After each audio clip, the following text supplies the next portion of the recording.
Bonjour et bienvenue dans le Kick Parade 92, salut Swan. Bonjour Erwan, bonjour à toutes et à tous. Encore une pluie de nouveautés, c'est la période entre septembre et décembre, les sites de financement participatif sont en pleine effervescence. Qu'on peut noter quand même cette semaine, c'est l'étonnante discrétion de GameFound par rapport à Kickstarter. Ça m'a vraiment frappé, où on voyait quand même une progression de GameFound qui grignotait des parts de marché sur Kickstarter, et bah là... Enfin, comme vous le verrez, c'est pas du tout le cas, et bien au contraire, j'ai l'impression qu'il y a une décroissance de GameFound, des projets sur GameFound, et de l'ampleur des projets sur GameFound, par rapport à Kickstarter, qui lui assoit sa toute puissance quand même. En fait, GameFound, comme on le dit souvent, en gros, faut déjà arriver avec une marque connue ou un éditeur connu. Là-dessus, ils arrivent à faire vraiment des scores assez hallucinants.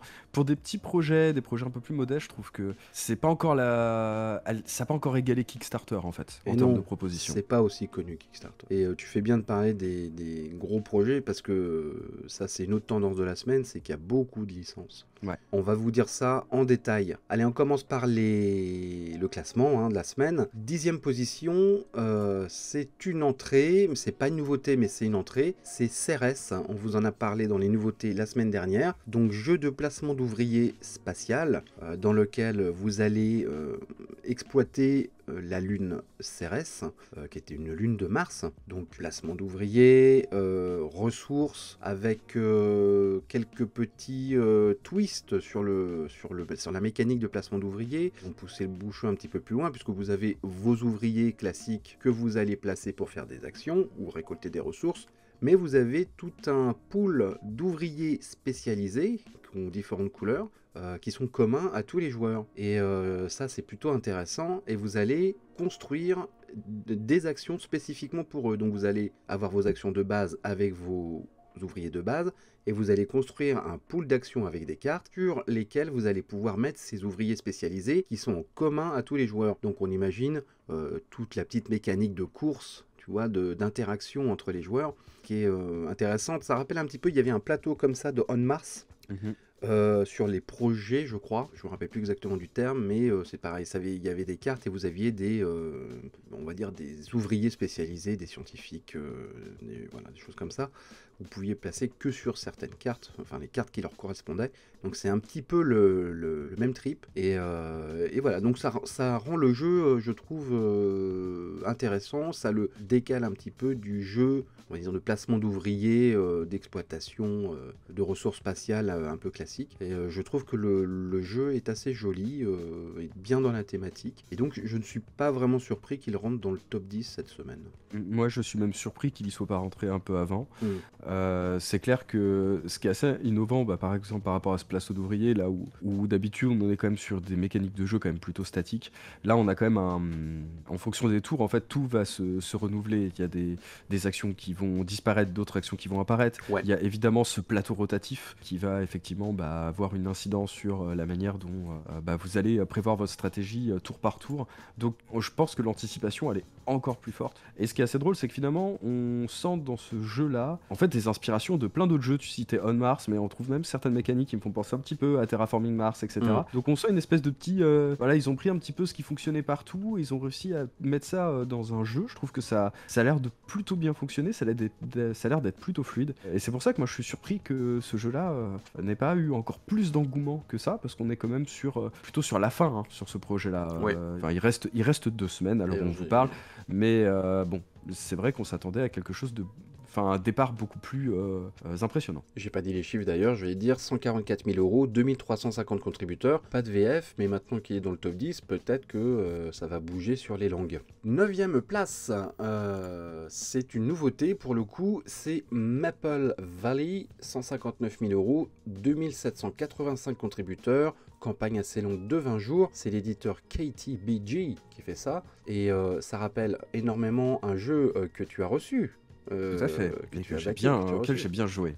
Qui s'appelle Creature Comforts, et c'est normal, ça se passe dans le même univers, sauf que là on n'est plus en automne, on est en été. il me semble, ou au printemps plutôt. Ouais, exactement. En fait, c'est plus ou moins la suite logique. C'est comme ça, en tout cas, qu'ils ont présenté le jeu. Parce qu'évidemment, quand on avait backé le précédent jeu, on avait reçu évidemment des informations sur le projet en amont. Donc voilà, c'est vraiment pensé comme la suite spirituelle, voire même, vous pouvez commencer par une partie de Creatures Comfort et enchaîner sur celle-ci. Alors, moi, ce que je regrette, c'est qu'ils aient peut-être pas pensé à des petites passerelles en fonction, par exemple, celui qui gagne sur Creatures Comfort, bah, peut-être il pouvait partir avec des petits bonus. Ils avaient fait ça notamment entre la traque de l'anneau et la guerre de l'anneau, voilà, pour que les deux jeux puissent s'enchaîner avec une certaine forme de continuité. Peut-être dans les stretch goals, on verra. Un début, donc ça reste quand même un très beau succès pour le moment. Mais je trouve qu'il y a eu un petit raté sur le démarrage, tout simplement parce que la VF n'était pas annoncée. Et en fait, Matago a fait une communication un poil en retard, et donc du coup la version française est apparue genre hier, je crois, sur la campagne et pas au lancement. Et du coup je trouve que il y a eu un petit moment d'incompréhension pour les backers français, surtout ceux qui avaient pledgé Creatures Comfort, de dire bah mince, on n'a pas de VF sur ce jeu là, et si on vous rassure, la VF vient d'être officialisée, c'est sur la page Kickstarter, voilà. C'est pas le premier warning de Matago sur Kickstarter, hein. Des fois, l'absence de page en français, ouais, il y a des petits soucis avec Matago. Ils ont peut-être pas encore, on va dire, ils sont peut-être pas encore habitués à l'école Kickstarter, hein, parce que c'est un éditeur traditionnel, Matago. Il va falloir qu'ils règlent ça, je pense. Ça serait bien. Mais bon, après, moi je trouve ça toujours très bien que voilà, des éditeurs soient à l'écoute des projets qui fonctionnent sur Kickstarter et soient capables en fait de se greffer sur la campagne plutôt que de la proposer, enfin la traduction après, parce que ça permet aux backers français en fait de suivre l'effervescence d'une campagne, ce qui n'a rien à voir avec juste de la précommande Ouais. en fait post-crowdfunding. On devine que Maple Valley va sortir en boutique, comme Creature Comfort est sorti en boutique, sous l'étiquette Matago, évidemment. C'est une entrée également, Werewolf, The Apocalypse Retaliation. Donc c'est un titre très long, 490 000 €, il flirte avec les 2900 contributeurs, il reste 10 jours, campagne assez courte. Alors là on change complètement d'ambiance, au revoir les petits animaux choupinous et la forêt verdoyante. Nous sommes dans un univers post-apocalyptique qui mélange un univers de créatures fantastiques classiques, puisqu'il s'agit de loups-garous. Donc vous allez incarner si j'ai bien compris, un clan, enfin des personnages d'un clan de loups-garous qui allaient suivre des aventures et des scénarios. Pour moi, ça ressemble à du jeu narratif avec des tuiles, des petites figurines, des énigmes, des combats évidemment. Ça a l'air très joli. J'aime beaucoup le fait, c'est logique, tu me diras, mais j'ai l'impression que ça marche assez bien au niveau mécanique, que tu as les trois formes. Tu as la forme humaine, la forme loup-garou et la forme animale. Et je pense que, évidemment, selon la situation, il va falloir changer de forme. Tu as des avantages et des inconvénients dans chacun de ces trois aspects. Donc ça, c'est toujours... Enfin, c'est une bonne idée qui paraît évidente, mais je trouve que c'est bien qu'il l'ait mise en valeur dans cette mécanique. Ouais, mais il y a un petit problème sur cette campagne. D'ailleurs, on n'a pas précisé, mais effectivement, ça va se jouer sous forme de campagne, avec différents scénarios. Vous avez des fiches de personnages, vous allez noter, etc. C'est plus ou moins du jeu de rôle, mais en fait sous format jeu de plateau. On est beaucoup plus proche d'une expérience de ce niveau-là. Mais c'est aussi une campagne qui fait un peu grincer des dents, parce que c'est les mêmes éditeurs, et même au niveau du gameplay, ça ressemble beaucoup à un précédent jeu qu'ils avaient fait, qui était Vampire the Masquerade Chapter, qui était sorti aussi en financement participatif il y a quelques temps, et qui n'a toujours pas été livré, en fait. C'est un jeu qui a pris beaucoup de retard. Alors, pour les raisons qu'on connaît, le problème de distribution, Covid, etc., etc. Ça s'explique. Le problème, c'est que là, ils partent sur une mécanique qui est identique, sans que les gens aient pu la tester, en fait. Parce que Vampire Chapter, c'était une première proposition de ce niveau-là, sur une grosse campagne portée par une licence. Et donc là, on est sur quelque chose, mais vraiment, si maintenant vous rappelez de la campagne, vous dites, ça pourrait être la suite spirituelle. Pour moi, c'est comme si nous sortait le 2, en fait, mais cette fois-ci dans un niveau loup-garou, parce qu'il y a toujours ce système de... Vous devez choisir votre classe, vous avez en fonction de la famille que vous avez choisie, vous allez avoir des avantages, des inconvénients, des ennemis naturels, etc., etc. Et donc les scénarios vont évoluer. Donc vraiment, on est sur un gameplay identique. Le problème, c'est que ce gameplay créé par cet éditeur à l'occasion de leur précédente campagne, personne n'a pu vraiment l'essayer, hormis ceux qui ont pu tester le jeu pour en faire la promotion. Et donc du coup, j'entends les fans qui disent cette campagne, elle arrive peut-être un peu peu tôt en fait. Et d'un autre côté, j'entends aussi cet éditeur qui dit bah oui, mais les autres problèmes ils sont indépendants de notre volonté et on peut pas complètement mettre l'entreprise en stand-by parce que sinon on va couler. Hum. Et donc du coup, voilà, qu'est-ce que vous en pensez? Est-ce que vous pensez que c'est un projet qui arrive trop tôt? Est-ce qu'au contraire, vous soutenez l'éditeur ou vous êtes plus nuancé? On vous laisse nous dire en commentaire. 7e place, c'est Zoo Tycoon, c'est un peu revoilà la sous-préfète, qui s'accroche. Je sais pas, il a monté tout d'un coup. Je pense qu'il a bénéficié des gros projets qui sont partis. Il en est à 371 000 euros, 3321 contributeurs. Ce sont les derniers jours, ça s'arrête début de semaine prochaine. Donc ce Zoo Tycoon, moi je trouvais que ça faisait un peu redondant avec Ark Nova. Même si il y a quelques différences, mais il y avait quand même surtout beaucoup de similitudes. Et il a quand même trouvé son public. Ils ont débloqué le solo cette semaine, donc ça va peut-être faire basculer certains contributeurs. Alors, donc il aura mis du temps à rentrer dans ce top 10. Il y rentre dans sa dernière ligne droite de campagne. Après, il en est quand même à 371 000 euros. Il va dépasser les 400 000 euros certainement. Donc c'est plutôt un succès. Après, effectivement, bon, c'est marrant parce qu'il fait vraiment jeu à l'ancienne, quoi. En Oui. termes de matériel, de machin, t'as l'impression que le jeu est sorti il y a 10 ans. Bon, moi, je suis pas hermétique à ça, mais c'est vrai que Bon, ceci il dit, fait quand même un peu daté. Tu vois Ark Nova, la direction artistique et le matos, moi je trouve pas ça fou non plus, hein. Même si j'adore le jeu. J'adore Ark Nova, je trouve ça super, mais c'est pas super joli. Enfin, moi je trouve. Ensuite, 6e position, eh bien c'est Castles of Mad King Ludwig, Renovation and Second Edition. Donc c'est l'extension de Castle of Mad King Ludwig, où vous allez pouvoir remplacer des pièces. On en a pas mal parlé la semaine dernière. On trouvait pas ça foufou comme extension, on va dire. En tout cas, ça marche bien. 186 000 euros, 4064 contributeurs. Alors, en termes d'euros, c'est pas... Enfin, il y a mieux, hein, mais c'est vrai que c'est une extension. Hein, donc, il y a beaucoup de gens qui prennent que l'extension, mais il y a quand même 4000 contributeurs. Donc, ça prouve que le jeu a beaucoup de fans. Et il reste une dizaine de jours avant la fin de la campagne. Fit to Print est rentré dans le top 10 en 5e position. On en a beaucoup parlé la semaine dernière. Ça nous avait plutôt séduit, ce petit jeu de puzzle dans lequel vous allez composer votre page de journal en choisissant vos photos, vos articles, vos publicités. Tout cela dans un ordre logique selon la mécanique du jeu. On avait été séduit par la direction artistique, toutes ces petites coupures de journaux que vous allez choisir en commun avec vos adversaires que vous allez mettre sur votre plateau personnel. Je trouve qu'il a beaucoup de charme ce jeu, beaucoup. Il n'est pas très cher. Il en est à 123 000 euros, 4476 contributeurs. Il reste 20 jours, donc il a vraiment une belle courbe de progression devant lui. Voilà, je ne suis pas étonné que ça marche. Non, et puis je suis assez content de voir cette thématique de tout ce qui a rapport en fait à l'édition qui émerge là depuis quelques temps. Ouais, il y avait eu DC Comics là, enfin pas DC Comics, le jeu sur les comic books là. Ouais. Il y a pas longtemps. Ouais. Exactement, et je trouve que bah ouais, ça s'y prête bien. Et en plus avec des mécaniques qui peuvent vraiment être renouvelées au fur et à mesure. Et là, je trouve que la proposition est vraiment cool.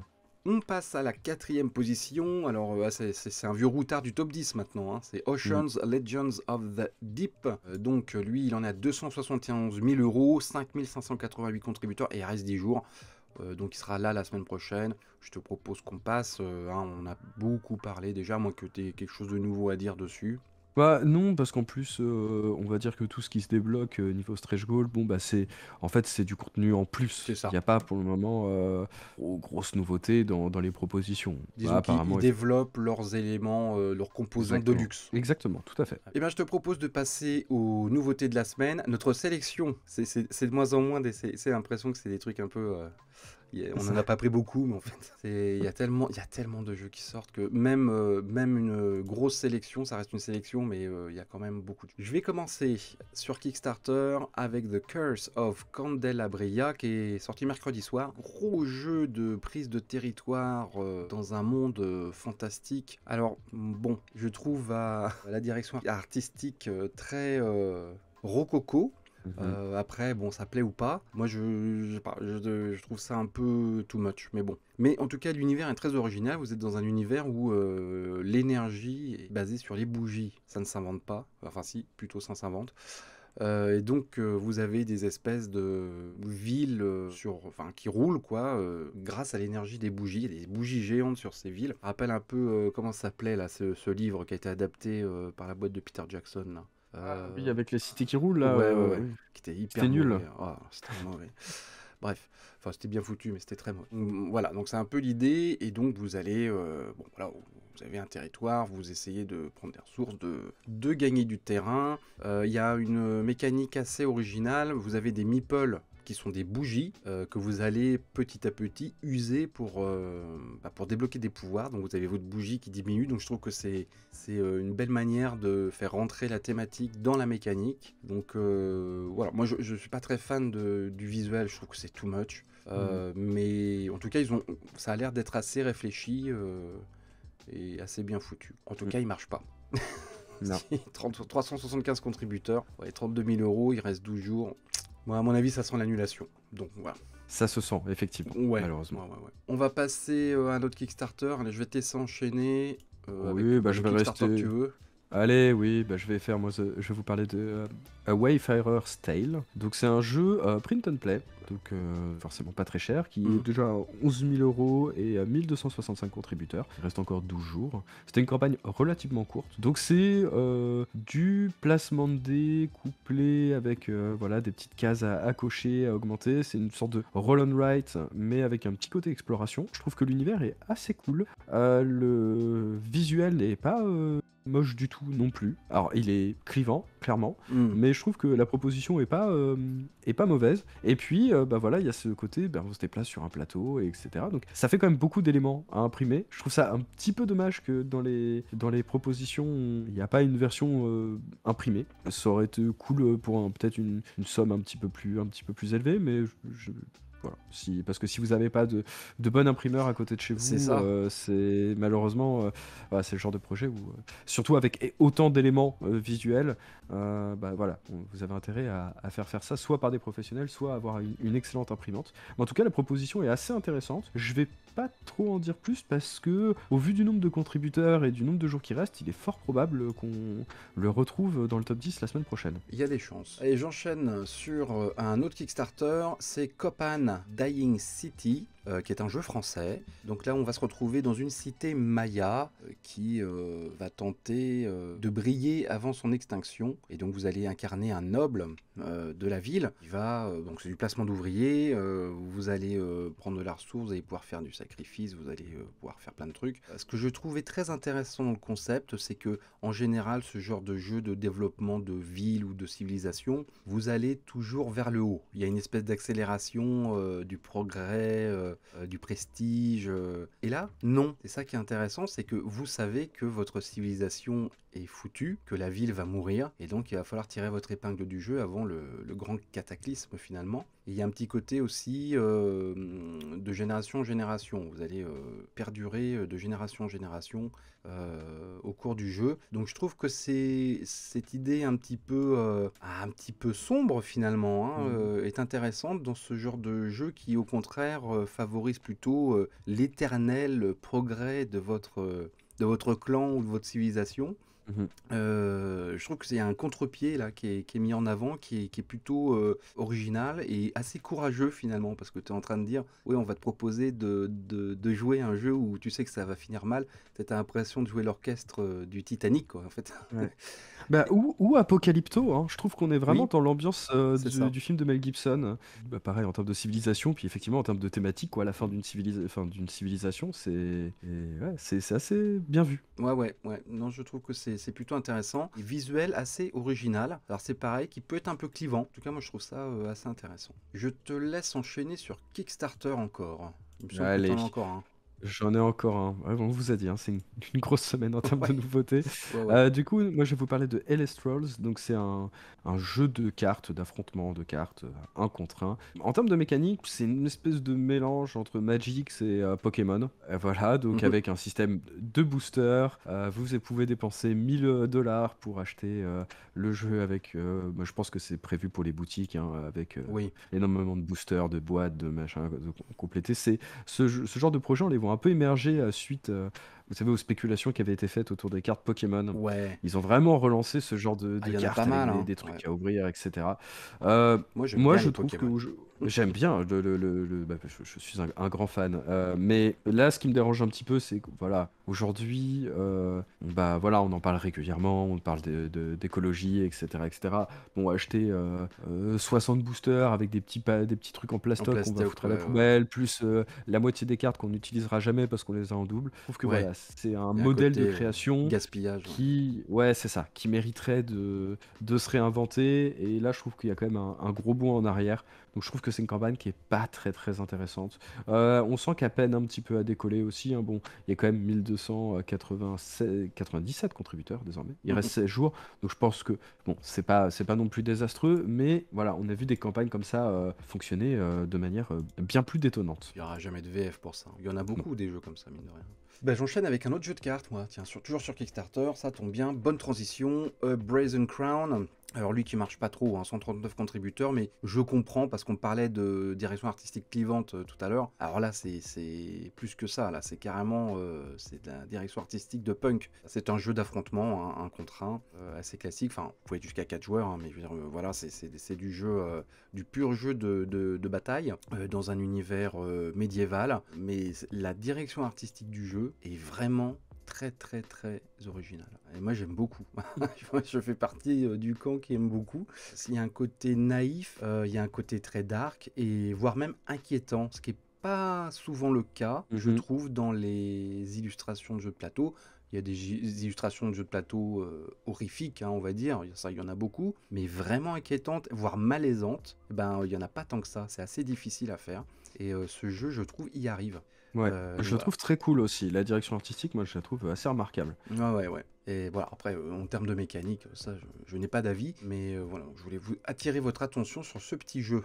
Qu'est-ce qu'on a encore? Je vais finir sur Kickstarter, puis après on passera aux autres plateformes. Un jeu spatial, Ah, EOS Rise, qui marche pas du tout non plus. 128 contributeurs. La Terre est en train de mourir. Un vaisseau galactique est envoyé pour trouver une nouvelle planète. Et c'est la fin de Don't Look Up, hein. oui, c'est ça. Et donc, on vous propose de jouer l'équipage de ce vaisseau qui va parcourir la galaxie en quête d'une nouvelle Terre. Et vous allez petit à petit faire évoluer votre vaisseau et surtout rencontrer des races extraterrestres qui vont être plus ou moins gentils avec vous. Donc c'est tout un voyage, hein, qu'on vous propose dans ce jeu, avec un plateau assez classique, qui n'est pas super excitant. Voilà, ça manque un petit peu de direction artistique. C'est le problème du jeu, c'est vraiment trop classique. Après, à voir comment ça marche, je trouve qu'il y a beaucoup aussi de petits composants, ça n'a pas l'air d'être super pratique, tu vois, des petites bagues, des tout petits tokens, donc est-ce que c'est pas un peu prise de tête, après 2 heures de partie, de manipuler tous ces composants? Je pense qu'il y a un truc à revoir dans leur fabrication de jeu. Au niveau de la mécanique, je ne sais pas, mais t'as un peu la flemme d'avance, quoi, c'est ça le problème. Même si tu t'es un peu hypé par le concept, que moi je trouve plutôt rigolo, mais t'as un peu la flemme d'avance en voyant comment ça fonctionne, quoi. C'est peut-être le souci. On va passer sur GameFound avec 2 projets et je te propose de commencer. Oui, bah moi j'ai décidé de rester dans la thématique visuelle austère avec First Victories Wellington versus Napoleon, qui est un jeu de stratégie, d'affrontement où voilà, l'un va diriger les troupes de Wellington, l'autre de Napoléon. Sur des cartes, on dirait un Eurogame allemand, c'est assez Mais impressionnant. moi j'ai Bon, l'impression de voir après, les vieux wargames des années 70, quoi. bah évidemment. Ah oui, Après, mais c'est ça qui fait son charme aussi. aussi, et puis pour avoir échangé avec des gens qui sont fans de Wargame, la lisibilité c'est ce qui est le plus important. Évidemment.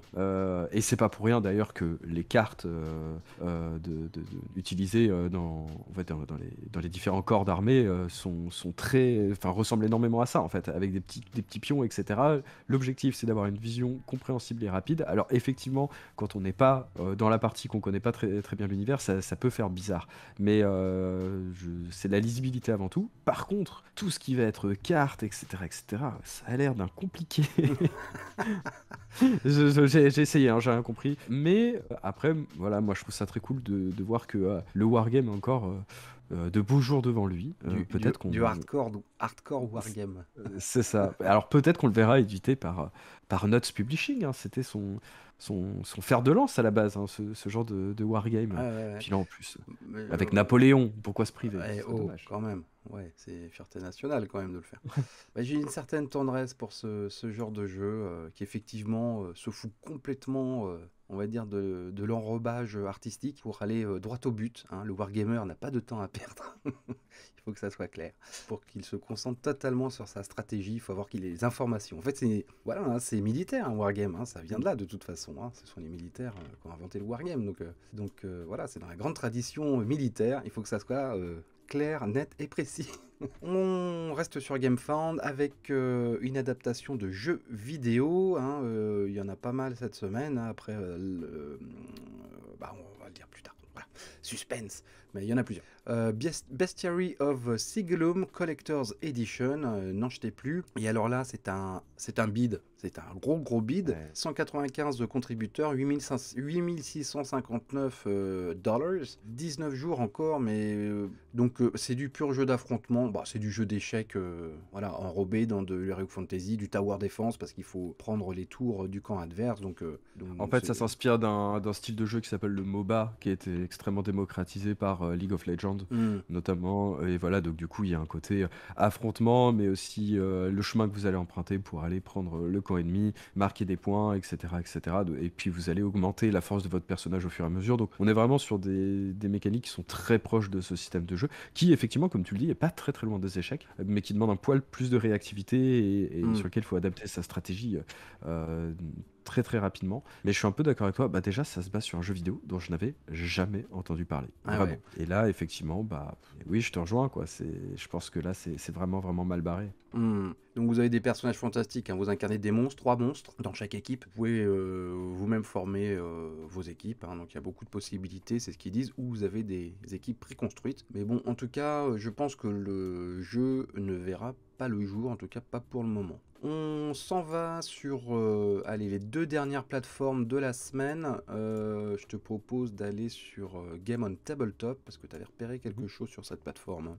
Bah, c'est le nouveau projet de Architectura qui reprend un peu la mécanique qu'ils avaient fait avec les brumes. Donc on est en fait sur du livre dont vous êtes le héros, avec un petit peu de matériel à côté. On pense à des cartes, on pense à bah, différentes maps, des objets que vous allez pouvoir débloquer, etc. Vous allez mettre dans une sorte d'inventaire. Donc c'est un poil plus interactif qu'un livre dont vous êtes le héros. Et puis c'est assez intéressant parce que tout chez cet éditeur se passe dans un monde on va dire similaire, et en fait chaque projet de ce style-là s'accompagne en fait de la variante jeu de rôle pour que en gros vous pouvez faire votre partie en solo façon livre dont vous êtes le héros et ensuite reconvertir ça en partie et en campagne de JDR, ce qui est plutôt bienvenu, sachant que là ça s'accompagne donc de cette campagne qui se passe dans cet univers voilà qui leur est propre, mais aussi d'un autre livre dont vous êtes le héros, cette fois-ci qui se passe dans notre univers à nous au début du XXe siècle. Et en fait, c'est un livre d'enquête, vous allez devoir enquêter sur un meurtre qu'il y a eu lieu. Et là où c'est assez intéressant,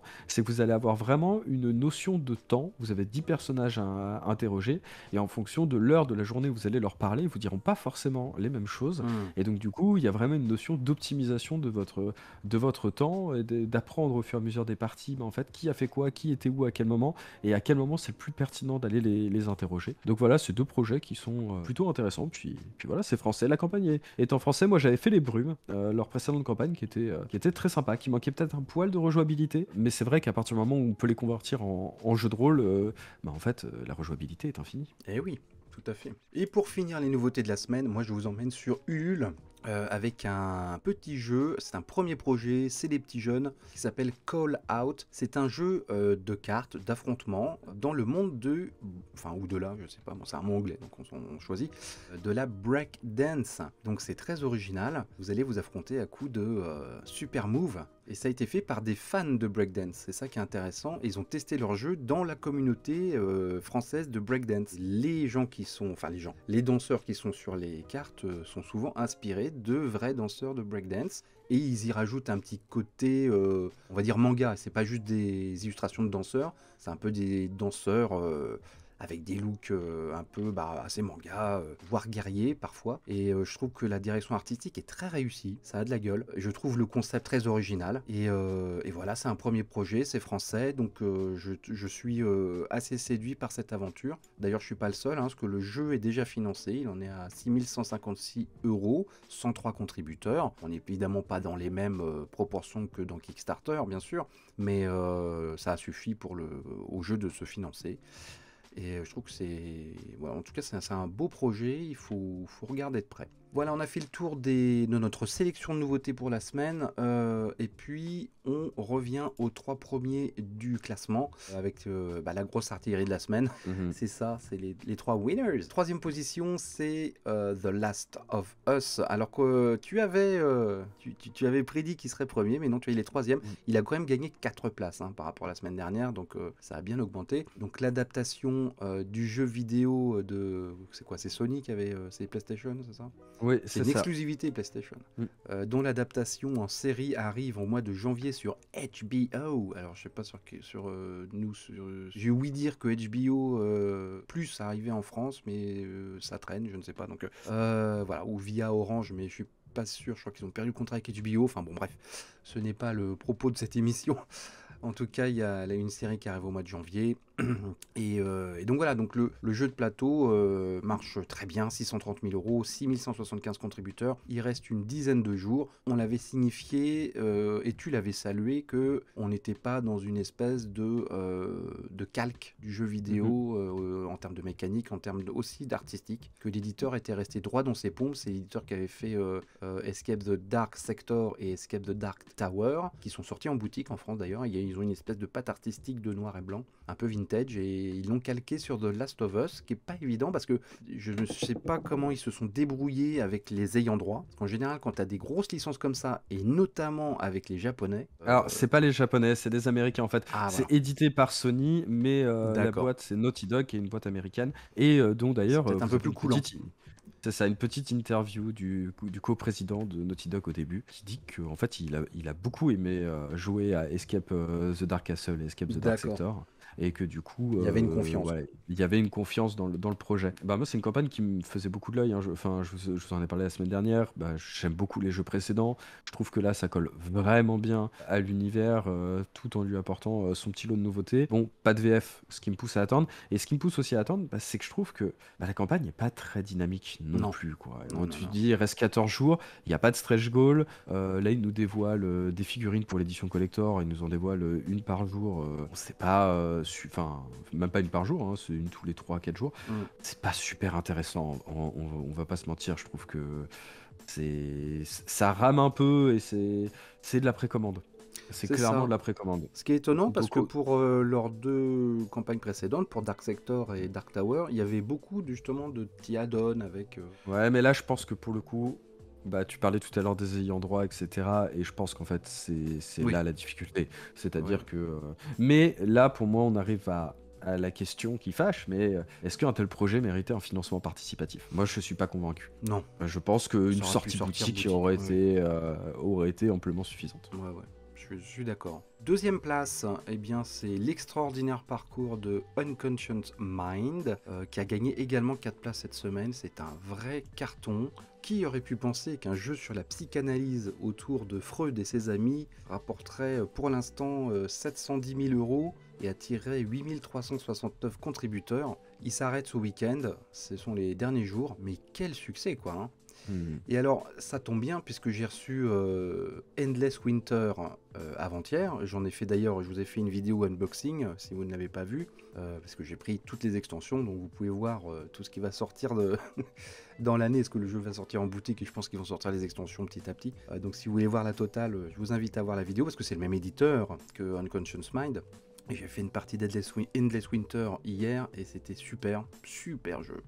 Et je pense que Unconscious Mind, c'est vachement bien aussi. On en avait parlé pas mal des mécaniques, mais qu'est-ce qu'il y a comme belle idée? Ça n'arrête pas, c'est un flot d'idées complètement à la fois folles mais en même temps logiques. Enfin, vraiment que c'est thématique avec la psychanalyse, mais il n'y a pas une faute de goût, quoi. Non, Donc je on est comprends que d'accord. ça marche. Après, il faut aimer, hein. C'est des jeux, Mm. c'est un jeu, je pense, assez compliqué, hein. C'est vraiment du jeu expert.